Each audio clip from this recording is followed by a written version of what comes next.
భగవద్గీతలో ఒక లైన్ ఉంది, మీరు కావాల్సిన దానికోసం పోరాడలేకపోతే మీరు కోల్పోయిన దానికోసం ఏడవకండి. ఫ్రెండ్స్, ఈ లైన్ నన్ను ఎంతో ప్రభావితం చేసింది. సడన్గా మన పోరాటం మనం ఆపివేస్తే మనం ఏది కోల్పోతామో ఎంత కోల్పోతామో తెలియదు. తర్వాత అది ఎంత ఏడ్చినా తిరిగి రాదు. ఇప్పుడు మీరు పడుతున్న స్ట్రగుల్ని కష్టంగానే చూస్తున్నారు, కానీ ఒక ఎఫర్ట్గా చూడడం లేదు. మీరు ఫేస్ చేస్తున్నది స్ట్రగుల్ కాదు, ఎఫర్ట్. మీరు చేస్తున్నది కష్టం కాదు, ప్రయత్నం. మీరు చేస్తున్న పని కష్టం అనుకుంటే మీరు ఆపివేస్తారు, అదే ప్రయత్నం అనుకుంటే ఏదో ఒక రోజు గెలుస్తారు. ఈ లోకం గెలిచేవాని మాటలు వింటుంది, ఓడిపోయేవాని మాటలు కాదు. నేను దీనికి ఒక ఎగ్జాంపుల్ చెప్తా. మీరు తరచూ కూలీలకు వెళ్ళవాలని చూస్తుంటారు, వాళ్ళు చెప్పే మాటలు వింటుంటారు.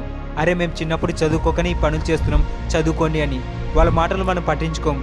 కానీ సక్సెస్ అన్న వాళ్ళు చెప్తే, అరే కష్టపడండి, ప్రయత్నించండి, హార్డ్ వర్క్ చేయండి, అప్పుడు నేను కష్టపడ్డాను కాబట్టి ఇప్పుడు నేను ఈ స్థితిలో ఉన్నా అంటారు. అప్పుడు మీరు వాళ్ళ మాటలు కొంచెమన్నా పట్టించుకుంటారు. ఇదే ఓటమికి గెలుపుకున్న తేడా. ఇక్కడ ఇంకోటి ఏంటంటే, సక్సెస్ అన్న వాళ్ళు క్రమబద్ధంగా చెప్తారు. మీరు క్రమబద్ధంగా విని వాళ్ళ మాటలు అనుసరిస్తే సక్సెస్ అవుతారు. లేదా మీరు కూడా ఒకరోజు, అరే మేము చదువుకోకని ఇలా చాకరీ చేస్తున్నాం, మీరు చదవండి, కష్టపడండి అని ఇంకొకరితో చెప్తారు. ఐఎమ్ సారీ, నేను కూలీలను తప్పు పట్టడం లేదు. చిన్నప్పటి నుండి మనం విన్నదాన్ని గుర్తు చేస్తున్నా. ఇప్పుడు మీరు పడుతున్న స్ట్రగుల్ని పాజిటివ్గా తీసుకొని మీ కష్టమైన పని మీరు చేస్తూ ఉంటే సక్సెస్ అవుతారు. అప్పుడు మీరు కూడా కష్టపడండి, ప్రయత్నించండి, ఎదుర్కోండి, ఫైట్ చేయండి, రిస్క్ తీసుకోండి, గెలవండి అని స్టేజ్ మీద మైక్ ముందు గట్టిగా చెప్తారు. ఈరోజు మీరు చేస్తున్న పోరాటం మిమ్మల్ని లోపల నుండి స్ట్రాంగ్ చేసి రేపటి కోసం అవసరమైన శక్తినిస్తుంది. ఎవరైతే పోరాటం ఆపివేస్తారో వాళ్ళు బ్రతికున్న చచ్చిన శవం లాంటి వారే. మన తలరాత అంటూ ఏదీ లేదు. ఎంతమంది జాతకాలు చెప్పించుకుంటారు. ఈ మధ్య ఆస్ట్రాలజీ గురించి యూట్యూబ్లో యాడ్స్ కూడా వస్తున్నాయి. బాలీవుడ్ స్టార్స్ వాటిని ప్రమోట్ చేస్తున్నారు.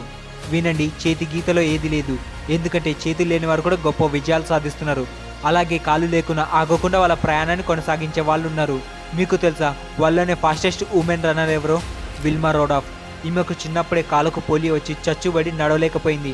డాక్టర్స్ ఈమె నడవడం కాదు కదా, కనీసం కాలు కూడా కింద పెట్టలేదన్నారు. కానీ విల్మా రౌడాఫ్ 1960 ఒలింపిక్ రన్నింగ్ రేస్లో 3 గోల్డ్ మెడల్స్ సాధించింది. అది ఒక్క ఒలింపిక్లోనే. ఇలా వాళ్ళకున్న ప్రాబ్లమ్స్తో, కష్టాలతో చాలామంది స్ట్రగుల్ అవుతూనే ఉన్నారు. కానీ వాళ్ళు పోరాడుతున్నప్పుడు గెలవాలన్న వాళ్ళ ఆకాంక్ష ముందు వాళ్ళ ప్రాబ్లమ్స్ వాళ్ళని ఆపలేదు. ఇంకా మీ స్ట్రగుల్ ఏమాత్రం చెప్పండి. మంచం మీద పడుకొని ఊరికి ఆలోచిస్తే సక్సెస్ సాధించలేరు. మంచం విడిచి లేచి కష్టపడాలి, చెమటలు పట్టించాలి, అప్పుడు సక్సెస్ సాధ్యమవుతుంది. అప్పుడే జీవితంలో మీరు అనుకునేది చేరుకుంటారు.